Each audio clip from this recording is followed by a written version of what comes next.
بسم اللہ الرحمن الرحیم۔ موسیٰ ابن نصیر نے سن 92 ہجری فتح اندلس کے لیے طارق ابن زیاد کو فوج کا کمانڈر مقرر کرتے ہوئے 7000 کے لشکر اسلام کے ساتھ روانہ کیا، جس نے ایک بحری سفر کے ذریعے سرزمین اندلس میں داخل ہونا تھا۔ اس بحری سفر کے دوران طارق ابن زیاد کو سرکار مدینہ صلی اللہ علیہ وسلم کی زیارت کا شرف حاصل ہوا، اور آپ صلی اللہ علیہ وسلم کے ہمراہ آپ کے مہاجرین و انصار بھی تھے، جنہوں نے اپنی تلواریں اور کمانیں کھینچی ہوئی تھیں۔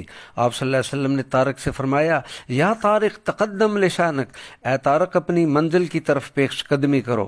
پھر طارق ابن زیاد نے یہ خوبصورت منظر بھی دیکھا کہ رسول اللہ صلی اللہ علیہ وسلم اور آپ کے اصحاب کرام اس سے پہلے یعنی طارق سے پہلے سرزمین اندلس میں داخل ہو چکے ہیں، اور یوں اس بشارت نبوی کے نتیجے میں اس لشکر اسلام کے ہاتھوں اندلس یعنی اسپین فتح ہوا۔ یہ روایت مبارکہ بے شمار عربی کتب میں موجود ہیں۔ اس بندہ نے خود یہ عبارت پڑھی ہے، صرف چند کتابوں کا ذکر کرتا ہوں۔ امام شمس الدین ذہبی کی کتاب تاریخ الاسلام، کتاب نفع الطیب المقری التلمسانی، اور ابن عبد المنعم الحمیری کی کتاب